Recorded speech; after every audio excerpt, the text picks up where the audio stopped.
kita boleh kerja di luar asal karena ketika kita merantau jauh terus tinggal di negara maju atau bahkan ya kuliah di situ itu kita bakal nemu hal-hal yang nggak kita temukan di Indonesia. Kita bakal itu tadi berkembang jadi lebih baik.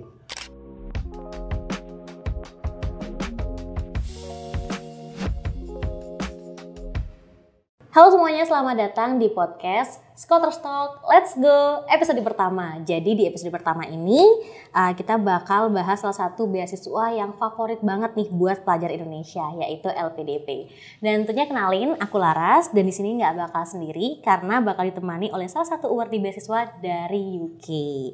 Nah, ternyata nih beliau juga merupakan seorang hafiz dan kabarnya beliau juga sempat dipercaya menjadi imam masjid di UK. Penasaran nggak?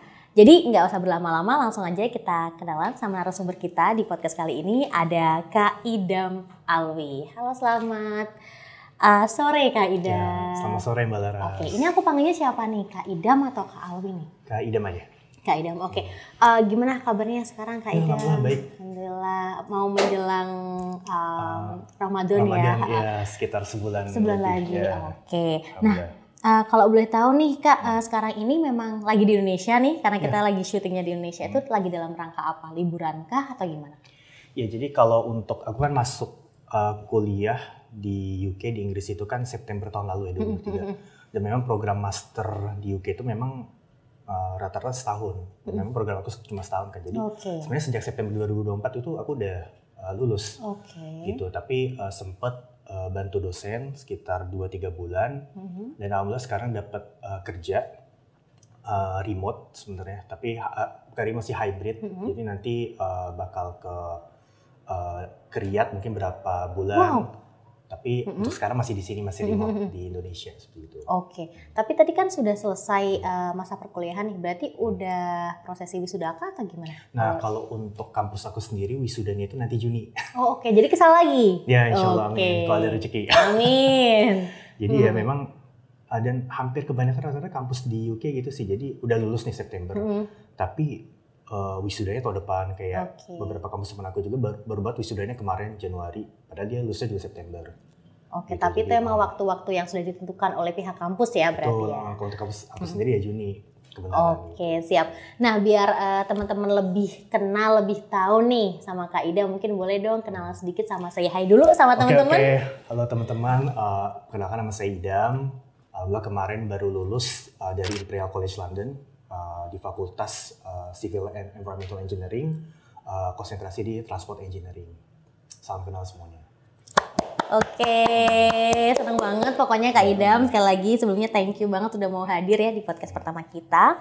Nah, mungkin aku langsung ingin ngulik-ngulik sedikit ya tentang mungkin nanti kita bakal bahas-bahas tentang persyaratan LPDP, terus kenapa akhirnya milih LPDP, dan mungkin banyak banget histori yang bisa kita ceritain ke teman-teman. Boleh ya Kak Idam ya? Oke, mungkin yang pertama nih Kak Idam. Jadi kan tadi sudah aku mention di awal nih kalau Kak Idam itu memang hafiz Al-Quran dan juga sempat dipercaya ya menjadi imam masjid di UK, dan untuk beberapa orang mungkin itu bukan hal yang biasa tentunya Kak Idam. Nah, pengen tahu dong untuk hafiz Qurannya sendiri nih, background awalnya Kak Idam. Emang itu waktu kecil di lingkungannya Kak Idam memang udah dibiasakan atau gimana Kak Idam? Ya, jadi kalau untuk pendidikan Al-Quran sendiri, alhamdulillah saya terlahir di keluarga memang bisa bilang ya kuat dalam hal agama ya. Jadi alhamdulillah beberapa sepupu juga ada yang lulusan Timur Tengah, kuliah memang agama, banyak keluarga, paman, sepupu. Selain ada yang kuliah biasa mungkin, maksudnya kuliah yang umum ya, ada juga yang agama. Dan itu banyak, kemudian ada juga banyak yang jadi qori. Bahkan ibu aku sendiri bisa dibilang qori juga. Qori itu yang ahlul Quran yang tilawah gitu, itulah maksudnya ya. Bisa jadi imam, bisa jadi qori, murni qori, tapi ya ahli Quran lah gitu. Dan karena dari lingkungan itulah ya terdorong untuk, dan memang orang tua itu push banget untuk belajar Al-Quran, ngafal dari kecil. Dan disclaimer ini, hafiz ngafal Al-Quran ini gak akan habis-habis ya teman-teman. Jadi memang Dan aku bahkan sampai sekarang masih proses gitu untuk terus menambah hafalan aku dan sebagainya. Karena yang paling susah itu memang ngejaga hafalan. Seperti itu. Jadi sampai sekarang aku bisa dibilang masih tolik, masih belajar Al-Quran, murojaah, nambah hafalan dan sebagainya. Gitu. Jadi ya itu tadi memang latar belakang keluarga dari situ ngedorong aku terus untuk belajar Al-Quran, belajar ngafal Al-Quran, belajar seni baca Al-Quran, makhorijul huruf, sifatul huruf dan sebagainya gitu sampai sekarang. Oke. Jadi lebih ke alhamdulillah kayak latar belakang keluarga sih. Oke, tapi kalau boleh tahu nih untuk sekarang pendidikan mungkin kalau relate dengan S1-nya boleh ya, kan masuknya ke engineering nih. Iya betul. Dan tadi sempat mention juga ternyata saudara-saudara juga ada nih yang akhirnya kuliahnya di jurusan yang nggak jauh-jauh beda gitu dengan yang berkaitan dengan agama. Lah kalau dari Kak Idam sendiri, kenapa kok akhirnya memilih jurusan ini Kak?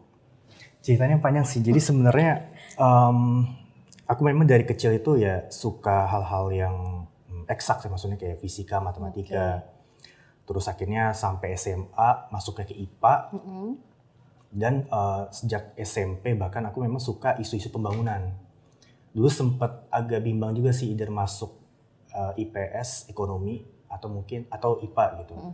Tapi pas aku lihat beberapa jurusan rupanya ada yang cocok nih sama minat aku yang suka pembangunan tapi suka eksak juga, yaitu urban planning. Jurusan tata kota, dan waktu itu salah satu yang terbaik itu di ITB. Aku lihat di situ kurikulumnya belajar sipil juga, belajar ekonomi juga, gitu-gitu. Akhirnya aku pilih itu. Dan pas aku masuk belajar banyak kan memang keilmuan aku tuh bisa dibilang komprehensif. Semuanya belajar mulai dari eksak, mulai dari sosial, ekonomi dan sebagainya. Tapi ada satu topik yang sangat membuat aku tuh tertarik, yaitu topik transportasi. Makanya itulah yang membuat aku S2 milih civil engineering dan konsentrasi di bidang transportasi. Oke. Ya, jadi memang lebih kayak passion, minat, dan ya cita-cita juga mungkin ya. Oke, dan ternyata dari orang tua pun nggak menghalangi itu ya karena Kak Idam suka itu gitu. Betul, kalau orang tua aku memang ngebebasin banget, tapi tetap jangan nggak belajar agama, maksudnya agama itu kan kebutuhan ya. Kayak belajar Al-Quran dan sebagainya itu kan bakal jadi ya buat diri aku sendiri gitu. Jadi itu tetap belajar hal yang memang aku suka, itu tadi. Oke, tapi berarti untuk jurusan S2 ini karena udah masuk ke transport itu salah satunya karena S1-nya menemukan passion di transportnya ya, bukan dari SMA-nya ya. Kalau dari SMA-nya lebih milih ke urban planning. Urban planning, karena aku memang suka isu-isu pembangunan. Isu-isu pembangunannya. Dan aku lihat urban planning bisa nih jadi semacam ya jurusan biar aku terus belajar terkait itu. Gitu. Oke, tadi kita udah ngomongin cara milih jurusan ya, yang mungkin bisa nih buat temen-temen yang masih menggali jurusan bisa dilihat dari apa yang diminati di saat SMA atau mungkin S1. Nah sekarang kenapa kok akhirnya beasiswa LPDP Kak Idam? Ini jawaban panjang atau jawaban singkat? Mungkin agak panjang boleh, barangkali ada yang bisa kita tarik benangnya. Jadi sebenarnya kalau dulu tuh saya nggak terlalu mematok harus beasiswa apa ya. Yang penting ya dapat beasiswa gitu kan. Jadi waktu itu saya aku lulus tahun 2019 akhir, bulan Oktober dari ITB. Dan itu kan kita tahu ya bulan Februari itu udah mulai COVID 2020. Nah jadi aku tuh udah ada rencana memang setelah lulus mau langsung S2 ke luar negeri. Memang udah ada cita-cita tuh, bahkan itu cita-cita aku dari SD sebenarnya. Kuliah di luar negeri. UK? Atau SD udah cita-cita ke UK? UK itu baru pas lagi di ITB. Oke. Kalau dulu yang penting luar negeri, Eropa dulu. Eropa. Terus pas di ITB, harus di Inggris nih. Nah, akhirnya mutusin setelah lulus harus cepet-cepet cari beasiswa. Bahkan target aku dulu, kalau bisa kerja itu cuma setahun atau maksimal 2 tahun, di situ langsung berangkat. Gitu. Tapi ya takdir rupanya ada COVID. Nah jadi pas COVID itu kita tahu sendiri, itu kan pada tutup semua tuh beasiswa. Padahal aku udah nargetin tahun 2020 itu langsung daftar LPDP, rupanya ditutup. Gitu. Akhirnya muter otak tuh gimana caranya, kayaknya harus cari beasiswa lain. Akhirnya waktu itu ada yang buka, kalau salah Chevening udah buka. Chevening itu akhir-akhir 2020 atau awal 2021 gitu. Aku coba itu. Dan ya qadarullah yang gak keterima. Chevening gak keterima, terus waktu itu coba, kan waktu itu pilihan plan B aku kalau nggak di Inggris ya di Amerika. Akhirnya aku coba, waktu itu Fulbright juga buka tuh, tahun 2021 kalau salah udah mulai buka. Waktu itu LPDP belum buka, baru beasiswa itu kan. Chevening, Fulbright, terus Australia Awards juga. Karena itu plan C. itu aku pengen di Australia juga, tapi ya nggak keterima gitu, Australia Award. Aku di situ, tapi alhamdulillah karena itu mungkin aku evaluasi terus ya, mungkin esai aku atau mungkin skor TOEFL, skor IELTS gitu-gitu kan. Dan pas waktu itu LPDP buka untuk pertama kalinya tahun 2022 awal, itu aku langsung daftar dan itu alhamdulillah keterima langsung one shot. Oke. Gitu. Berarti pertama kali ya untuk Pertama LPDP kali pun ya. untuk LPDP. Jadi kayak ya alhamdulillah. Dan setelah aku teliti mungkin memang alasannya karena mungkin kalau aku coba simak ya esai aku, memang itu esai aku tuh lebih condong ke pembangunan negeri. Ya pembangunan dalam negeri lah. Dalam arti ya transportasi, infrastruktur, which is itu memang benar-benar align sama visi pemerintah Pak Jokowi saat itu ya. Mungkin itu salah satu alasannya kenapa LPDP itu menerima gitu dibandingkan mungkin kalau beasiswa lain kayak Chevening gitu itu punya tujuannya sendiri ya, yang berbeda dengan LPDP sehingga mungkin nggak cocok buat aku. Dan kalau untuk LPDP ya alhamdulillah cocok. Jadi ya itu jawaban panjangnya, jawaban singkatnya ya mungkin karena yang keterima ya LPDP. Akhirnya LPDP ya, itu jawaban singkatnya. Oke. Gitu. Tapi menarik. Berarti dari awal kan sudah prepare panjang gitu ya. Dari Kak Idam sendiri apa sih Kak sedikit dong yang di prepare paling awal? Pastinya paling awal itu bahasa ya. Oke. Kan itu kan kunci buat belajar di luar negeri bahasa Inggris. Aku ingat banget dulu pas awal-awal. Jadi untuk persiapan bahasa ini IELTS ini, aku cenderung irit bisa dibilang. Dalam arti aku nggak mau les, aku mau nih ya udah ada YouTube, udah ada internet ya lewat situ aja gitu. Jadi aku cari yang gratisan gitu kan. Terus waktu itu ada di internet tuh mock test IELTS, aku coba. Itu first time aku dapat 5,5. Waduh, sedangkan target aku kan ya minimal banget 7 atau 7,5 gitu kan. Oh kurang 2 nih, berarti ya itu tadi aku latihan soal terus. Dari situ mulai naik alhamdulillah jadi 6,5, jadi 7 gitu. Tapi memang salah satu kendalanya itu ada di skill aktif. Waktu itu ya speaking sama writing. Itu memang yang paling susah untuk dilatih ya. Itu beda sama listening, reading kan kita sering ya mungkin scroll di medsos itu banyak yang bahasa Inggris, terus juga nonton Netflix gitu itu kan ya kita listening bahasa Inggris. Tapi kalau kayak writing sama speaking itu susah. Akhirnya waktu itu aku pakai strategi, aku sebutnya strategi berenang sambil minum. Jadi aku waktu itu masih jadi tenaga ahli di Kementerian PU. Waktu itu di bawah dirjen aku Pak Heri TZ namanya. Jadi aku ngebantu Pak Heri buat terkait proyek-proyek PU lah. Dan Pak Heri suka bikin paper dia. Nah aku mikir, ya udah aku sekalian bantu atasan sekaligus latih writing aku kan. Sama kalau bikin paper kan pasti kita publish atau kita kasih ke conference gitu kan. Ya sekalian aja aku ikut conference buat latih speaking. Nah dari situ mulai tuh, mulai terlatih lah skill aktif aku speaking sama writing itu tadi. Dan itu cara aku ya untuk melatih skill bahasa Inggris, termasuk yang skill aktif itu. Sama yang aku agak sesalin ya, aku tuh baru ikut les justru itu pasti akhir-akhir. Pas aku tahu ada LPDP buka, aku baru ikut les. Dan di situ aku baru sadar rupanya ada teknik-teknik yang gak bisa kita dapat di YouTube gitu. Hal-hal gratis, YouTube kan gratis kan ya. Itu rupanya di les itu ada hal-hal ilmu-ilmu yang nggak kita dapat di YouTube. Tips-tipsnya yang tersembunyi ya. Betul. Jadi ya di situ lumayan aku naik. Akhirnya terakhir aku coba tes itu ya sekitar 7,5 dapat. Dari situ aku mulai pede untuk ngambil. Tapi untuk ngambil IELTS tesnya sendiri gitu yang resminya berapa kali? Sebenarnya baru sekali. Berarti betul. Setelah yakin ini udah 7,5 baru ambil akhirnya. Betul. Dan itu memang aku saranin ke teman-teman karena ya lumayan mahal ya. IELTS itu sekitar 3 juta. 3 juta. Jadi salah aku latihannya ya mock test. Atau mungkin ada mock test yang berbayar biar lebih proper kali ya.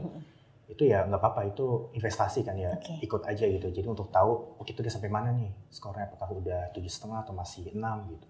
Nanti kalau udah bagus dapat 7,5 ya baru coba untuk ngambil asli IELTS testnya. gitu. Oke. Nah, tadi kan berarti meskipun ini beasiswa fully funded itu ternyata ada modal persiapan yang dikeluarkan di awal ya, Kak Idam. Nah, selain tadi IELTS nih, kira-kira ada lagi nggak sih yang emang harus dipersiapkan oleh para hunters yang emang mau daftar beasiswa? Kebenaran jurusan yang aku apply itu rata-rata persyaratannya cuma IELTS sih. Maksudnya untuk yang bayar. Untuk yang berbayar. Kan ada beberapa jurusan tuh yang harus pakai GRE atau GRE. Kalau dokumen-dokumen translegal gitu? Alhamdulillah kalau dari kampus waktu itu udah ada bilingual. sih, udah bilingual. Kalau dari ITB udah kita dikasih yang versi Indonesia, versi Inggris. Jadi aku nggak perlu pakai jasa translator. Oke. Tapi kalau kayak yang berbayar paling cuma IELTS sih. IELTS ya. Jurusan aku nggak mesti pakai GRE atau GMAT. Oke. Itu teman-teman. Jadi minimalnya berarti kalau based on kampus dan jurusan dari Kak Idam, at least ya emang harus mempersiapkan untuk bahasa Inggrisnya. Bahasa Inggris, betul. Buat mungkin mock up tes yang berbayarnya dan tentunya bayar tes resminya. Tetap harus ada yang ditabung di awal ya Kak Idam. Oke. Nah, untuk Kak Idam sendiri ketika persiapan atau pendaftaran LPDP, ada nggak sih kendala yang bikin Kak Idam itu aku nggak bilang sampai burn out sih ya, tapi waktu itu pusing banget untuk mempersiapkannya gitu. Sebenarnya kalau persiapan itu kan itu tadi ya IELTS, persiapan IELTS, berkas-berkas. Sebenarnya pas aku lihat ulang, aku berkaca, sebenarnya yang paling bikin susah itu adalah ngebagi waktu antara nyiapin sama kerja. Oke, karena waktu itu sedang bekerja di PU. Iya, aku di PU sempat 2 tahun, kemudian pindah ke namanya WRI, think tank itu dari US. Dan itu aku ya kerja lumayan, apalagi waktu itu aku dapat atasnya memang workaholic, jadi kayak pulang tuh malam terus kan, jadi aku bingung kayak, wah ini harus dibagi waktunya nih, harus pinter nih manajemen waktu. Di situ aku mulai itu tadi, makanya pakai strategi berenang sambil minum air, kayak ikut bantu atasan sekaligus ngelatih IELTS gitu. Itu sih paling kendala yang aku rasakan ya, bagi waktu antara kerja sama persiapannya. Gitu. Jadi sama paling untuk ngelatih kayak listening itu aku pasti aku kan ke kantor kan naik kereta ya. Itu aku selalu dengar podcast. Kirain selalu denger ini pemberitahuan udah sampai stasiun mana. Oke. Berarti podcastan gitu. Ya, itu untuk ngelatih listening. Jadi kayak hal-hal seperti itulah yang aku lakukan biar sekaligus ngelatih bahasa Inggris aku. Tapi ya di sela-sela waktu itu tadi biar berenang sambil minum air itu tadi. Oke. Gitu.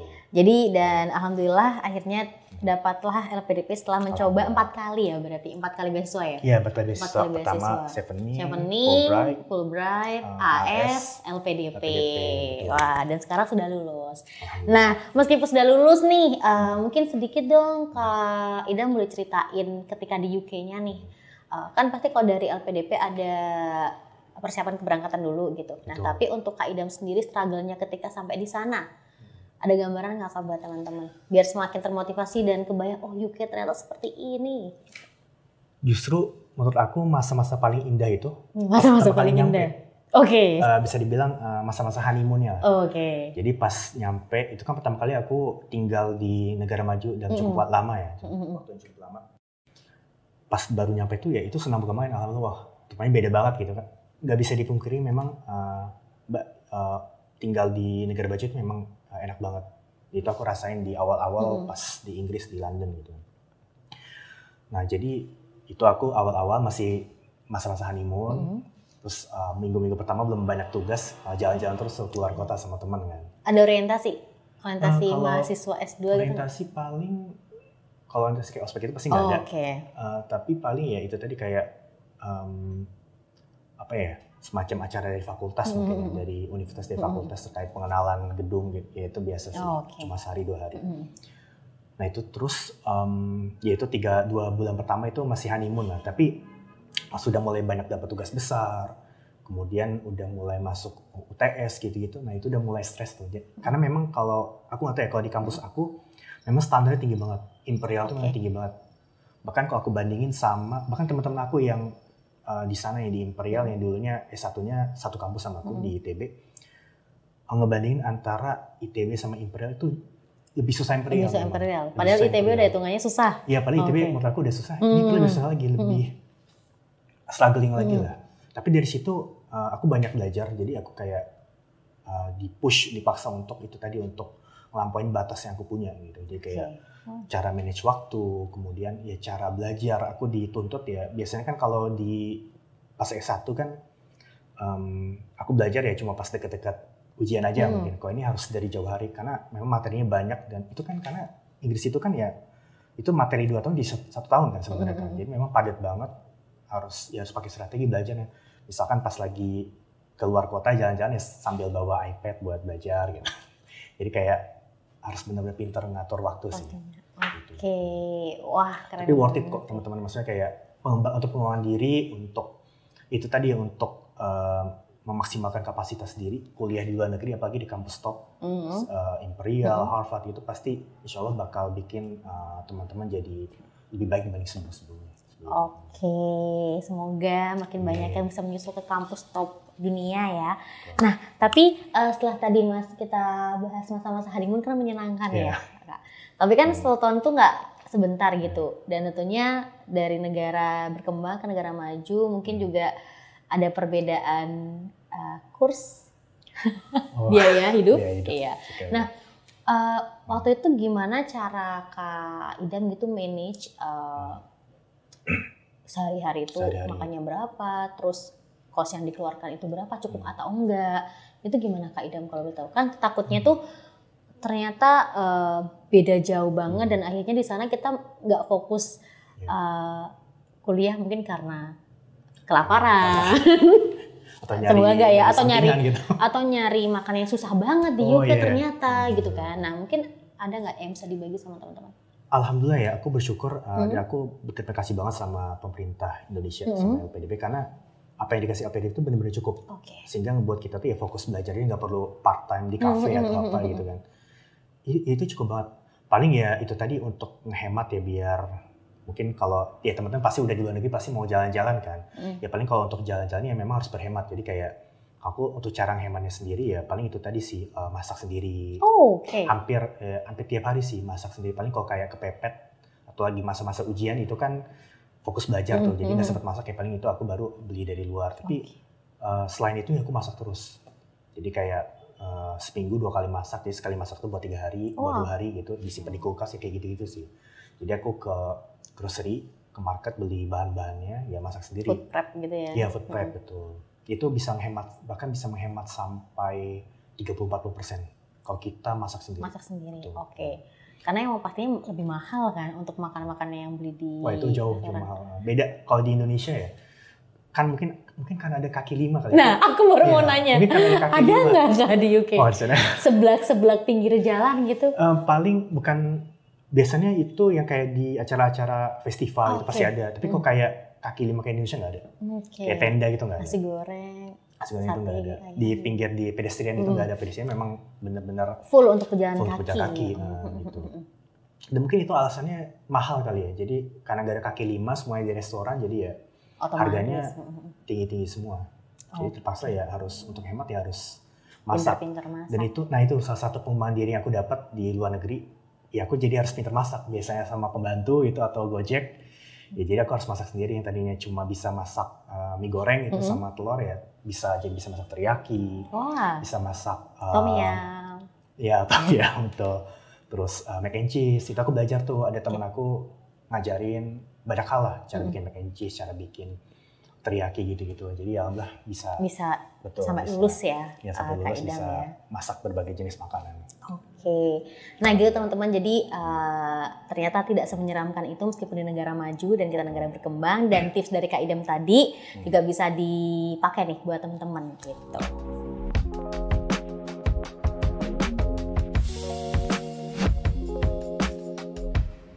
Oke, masih di Scholars Talk, let's go episode LPDP bersama Kak Idam. Oke, Kak Idam tadi kita udah sempat bahas ya tentang LPDP, terus juga persiapannya yang dikeluarin tuh apa aja, dan sedikit kisah hidup di UK. Mungkin nanti kalau ada yang mau kepo tentang di UK itu seperti apa lebih lengkap, tolong request part 2-nya ya.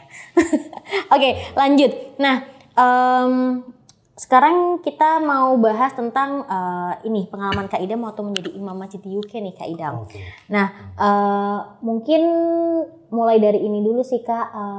Waktu itu gimana sih kok proses perjalanannya sampai bisa dipercaya gitu jadi imam di masjid UK Kak Idam? Oke, mungkin kalau coba aku tarik jauh ya. Jadi memang dari itu tadi ya, dari yang sebagaimana aku ceritain sebelumnya, memang dari keluarga udah concern masalah agama, pendidikan agama, sehingga dari SD, SMP aku suka tuh ikut lomba-lomba qori, baca Al-Quran, terus lomba-lomba terkait agama lah, lomba baca Al-Quran, lomba sholat, jadi imam gitu-gitu.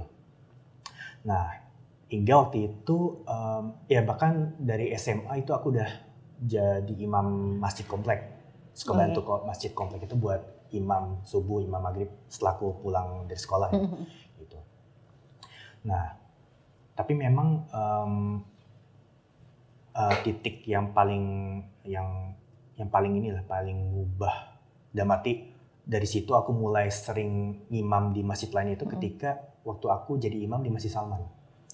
Jadi waktu itu Masjid Salman baru banget ngebuka suatu program beasiswa namanya beasiswa Imam Muda Salman. Di mana waktu itu beasiswa diperuntukkan untuk imam-imam, memang untuk imam-imam Masjid Salman dan sebagainya. Masjid Salman ITB ya? Masjid Salman ITB itu dibina, kemudian disebar tuh ke seluruh Bandung buat jadi imam.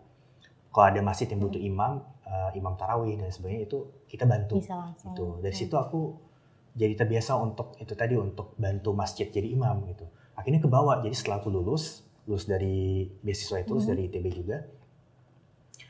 Pas aku, waktu itu aku sempat pindah ya ke Bali 3 bulan. Waktu itu pas lagi kerja di WRI, itu ada proyek di Bali, aku pindah 3 bulan di Bali. Aku cari tuh masjid yang butuh imam. Dapat, waktu itu Masjid An-Nur, dia butuh imam tuh subuh. Aku ingat banget Rabu subuh, itu aku bantu masjid itu untuk jadi imam gitu. Dan itu kebawa terus sampai aku kuliah di London. Jadi pas aku keterima waktu itu LPDP, aku langsung tuh cari masjid mana aja yang butuh imam. Dan masjid pertama yang ngehubungin aku itu Masjid Indonesia London. Jadi memang kebenaran salah satu petingginya itu alumni ITB juga, senior aku. Kita ngobrol dan memang lagi butuh imam nih, gitu untuk Masjid Indonesia London itu. Akhirnya ya karena beliau tahu aku imam Masjid Salman ITB, akhirnya dipercayalah, udah Idam bantu aja imam setiap kali kalau ada Idul Adha atau lagi ada perayaan hari-hari besar. Perayaan besar atau lagi ada, biasanya kan setiap weekend itu ada acara ya. Dan itu biasanya sampai maghrib itu aku jadi imam juga gitu. Jadi itu aku bantu Masjid Indonesia London, itu Masjid Indonesia pertama di Inggris. Itu aku bantu untuk jadi imam di sana. Seperti itu Masjid Indonesia London. Kemudian yang kedua masjid kampus sendiri. Jadi di Imperial itu ada musola yang kadang dipakai jadi sholat Jumatan. Dan itu aku bantu juga untuk jadi imam sholat Jumat. Kemudian pas lagi maghrib isya juga aku bantu untuk jadi imam maghrib dan isya gitu-gitu. Jadi ya itu sih kalau bisa dibilang ya dari kebiasaan lah, dari dulu memang suka bantu masjid kalau dia butuh imam, aku bantu. Dan alhamdulillah ternyata ada masjid yang membutuhkan dan akhirnya ada Kak Idam di situ. Itu lokasinya cukup jauh dari tempat Kak Idam. Kalau untuk Masjid Indonesia London lumayan ya, sekitar 30 menit lah, 40 menit lah. Gitu dari naik tube, naik kereta bawah tanah underground. Dan memang untuk Masjid Indonesia London sendiri itu belum beroperasional 24 jam ya.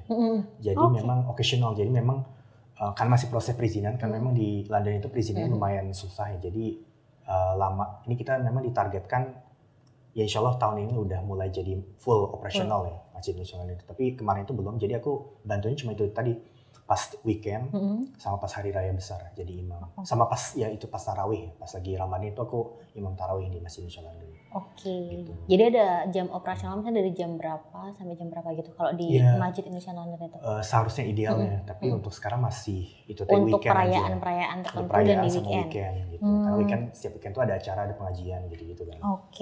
Tapi kalau untuk beroperasional kita belum dapat izin dan targetnya baru tahun ini.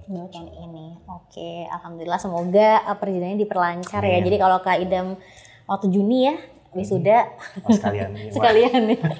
Oke. Nah, Kak Idam tadi kan menjadi imam di Masjid UK itu kan salah satu pengalaman yang menurut aku pun ya kayaknya berharga banget nih buat Kak Idam. Nah, setelah studi di UK sendiri nih, kalau boleh dikulik sedikit karena itu negara baru ya buat Kak Idam. Selain itu ada pengalaman berharga atau first time lain nggak sih Kak Idam di UK? Banyak banget sih. Salah satu mungkin pas ya berkaitan dengan imam juga. Waktu itu kan pas Ramadan aku nawarin jasa tuh bagi masjid yang butuh imam tarawih, aku bersedia. Jadi lewat link aku kasih tau info. Dan ternyata banyak.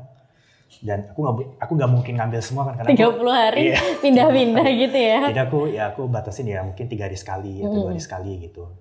Nah salah satunya juga di Masjid Indonesia London sama di Masjid Kampus Imperial itu aku bantu. Dan dari situ aku ketemu banyak muslim-muslim London dan memang ya aku ngerasain banget lah ukhuwah Islam di situ. Jadi kayak ketemu beragam ketemu mualaf, ketemu imigran yang baru pindah ke London dan sebagainya. Itu aku kerasa banget sih ukhuwahnya di situ. Itu satu pengalaman pertama aku yaitu jadi ngimamin muslim dari berbagai jenis, berbagai ras, dari bule, dari Pakistani dan sebagainya. Itu pertama kali aku ngerasain itu satu.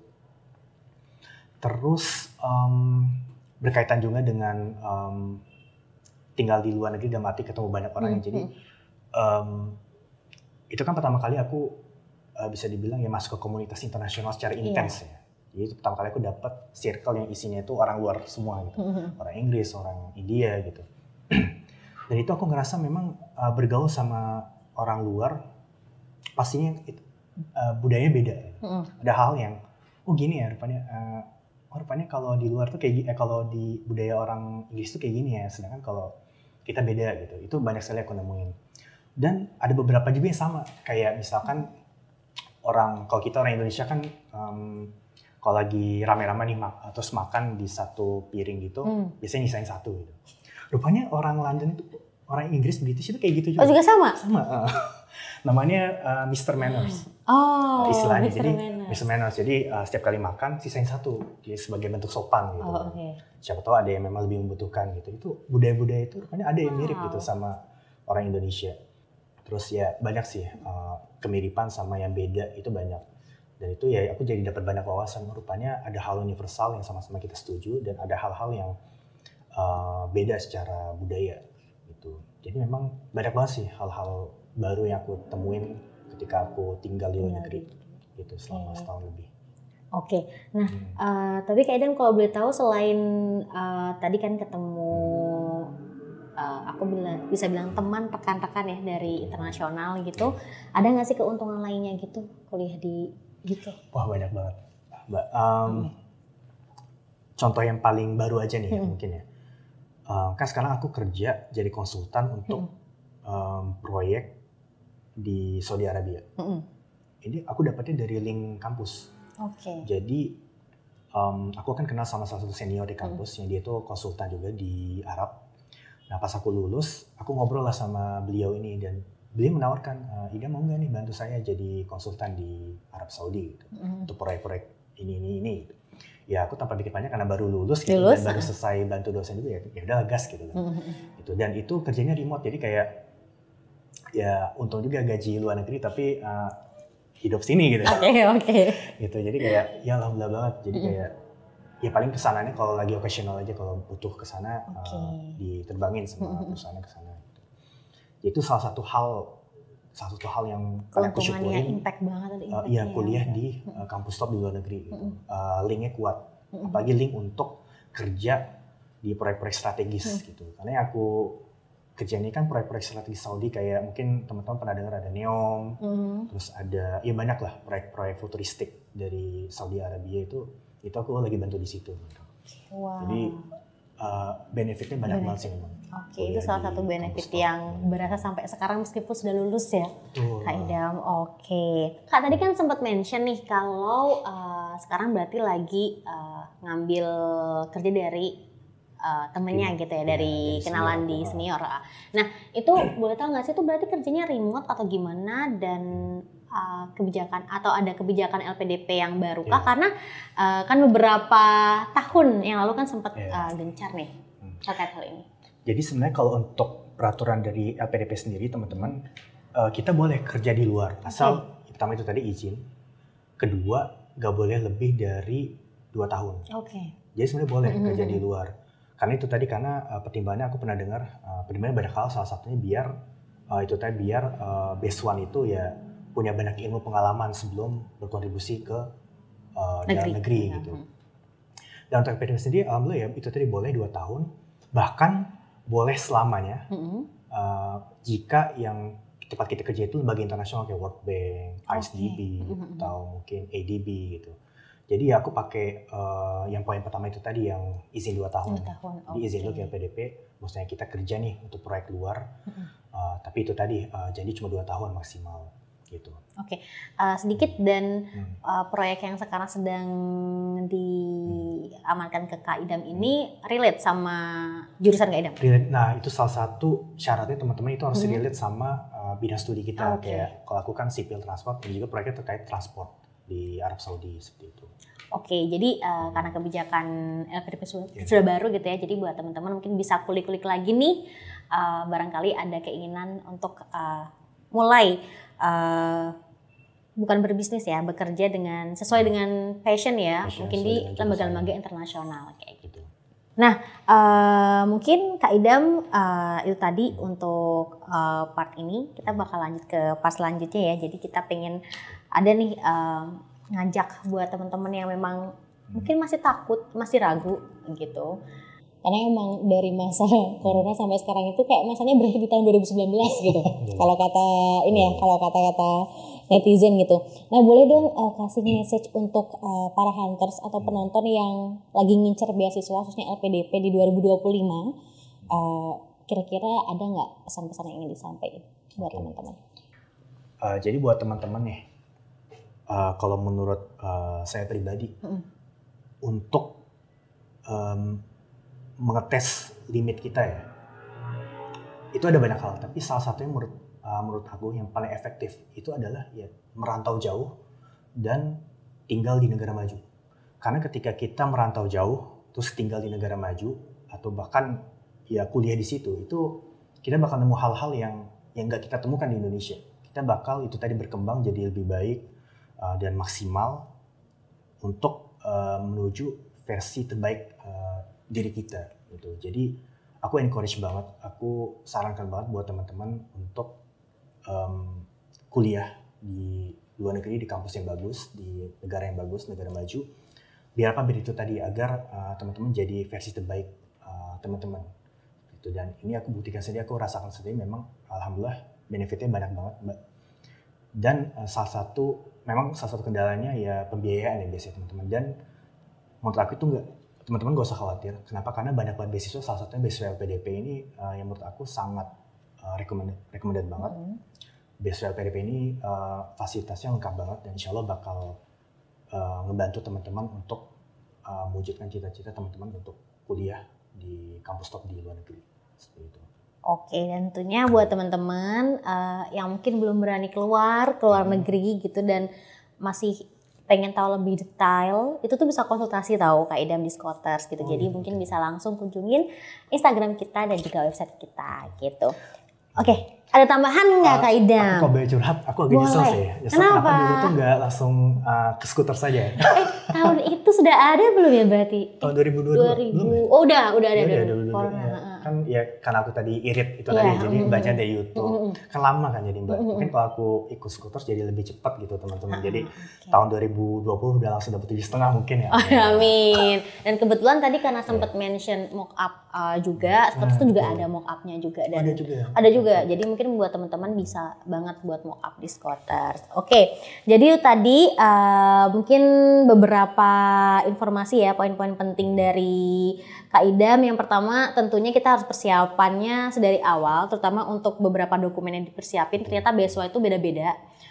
Tadi yang seperti mention itu IELTS dan esainya ya yang harus dikencengin untuk dicek-cek kembali gitu. Terus ternyata jangan khawatir, benefit dari beasiswa LPDP itu ternyata bisa mencukupi teman-teman di negara manapun ya seharusnya ya. Jadi ini jangan membuat ragu dan takut lah teman-teman untuk memilih negara-negara maju dan kampus-kampus top, karena itu worth it banget. Bisa ketemu dengan teman-teman dan rekan-rekan dari internasional, pengalaman-pengalaman baru, bahkan sampai Kak Idam tadi juga menjadi imam di UK dan mendapatkan pekerjaan pun sekarang dari relasi di kampus tersebut gitu. Oke, mungkin sebelum saya tutup nih, Kak Idam boleh dong ngasih penutup, pesan penutup. Ya. Oke, aku mau share nih salah satu nasihat buat teman-teman nih, khususnya yang lagi berjuang mungkin dapat kampus yang diinginkan, baik mungkin PTN atau mungkin perguruan tinggi luar negeri gitu ya. Jadi aku ingat banget nih Mbak, dulu tuh pas SMA aku pengen banget masuk ITB. Oke. Kenapa alasannya? Karena alasannya aku ngeliat waktu itu kakak aku kan masuk ITB. Dan pas aku lihat kakak aku masuk ITB, oh banyak yang muji, bagus nih, hebat banget gitu-gitu. Nah, masuk ITB gitu. Akhirnya aku karena aku ngelihat kakakku itu tadi dapat pengakuan dari orang lain gitu, aku jadi tertantang, wah aku harus juga nih dapat gitu. Oke. Harus dapat pengakuan dari orang lain, aku bisa juga nih masuk ITB gitu. Nah, tapi aku ingat jadi kan di ITB itu ada acara namanya Aku Masuk ITB. Itu kayak buat anak SMA yang pengen masuk ITB, itu ada acara itu gitu. Aku ikut tuh, aku datang. Aku ingat banget, jadi di pas acara Aku Masuk ITB itu terpampang ada pamflet berisi suatu quotes-nya kayak gini. Aku lupa ya persis, tapi kurang lebih kayak gini isinya. Ketika kita gagal, itu gak semua orang mau bantu. Tapi ketika kita berhasil, pasti ada aja orang bilang, itu beruntung, dia berhasil bukan karena perjuangan dia atau apa, itu beruntung lah, privilege dan sebagainya. Jadi karena dua itulah, ya jangan berharap sama orang lain, percaya sama diri sendiri. Gitu. Dan pas aku baca itu benar-benar ngubah mindset, motivasi aku ya. Ya ngapain aku masuk ITB buat karena pengakuan, enggak, aku masuk ITB ya karena ya diri aku sendiri. Aku masuk ITB karena aku merasa ITB itu cocok buat aku, program yang bagus, kampusnya bagus dan sebagainya. Di situ aku mulai shifting motivasi aku yang tadinya eksternal dari orang lain, itu shifting jadi ya aku melakukan sesuatu itu karena menurut aku itu baik. Jadi shiftingnya internal dari diri sendiri. Dan ini aku bawa terus sampai aku dapat LPDP, aku terima di Imperial dan sebagainya. Karena menurut aku ini penting motivasi. Kenapa? Karena ketika teman-teman motivasi teman-teman itu eksternal, pengakuan orang lain, itu gak akan bertahan lama, gak sustain. Tapi ketika motivasinya itu diri sendiri, karena aku mau di London, aku mau kuliah di London karena ya itu tadi London bagus, cocok buat aku, programnya bagus juga di kampusnya gitu, dan itu tadi bisa berkembang lebih baik dan sebagainya, itu insya Allah lebih sustain gitu. Jadi teman-teman, saran aku tadi, pesan nasihat dari aku tadi itu luruskan niat dan ubah motivasi dari yang eksternal jadi internal gitu. Jadi bukan karena pengakuan orang lain tapi karena diri sendiri gitu. Oke, thank you banget nasihatnya Kak Idam, dan tertohok juga ternyata. Saya akan kembali meluruskan juga dan teman-teman juga. Oke, thank you banget. Tentunya Kak Idam udah mau gabung di Scholars Talk episode 1.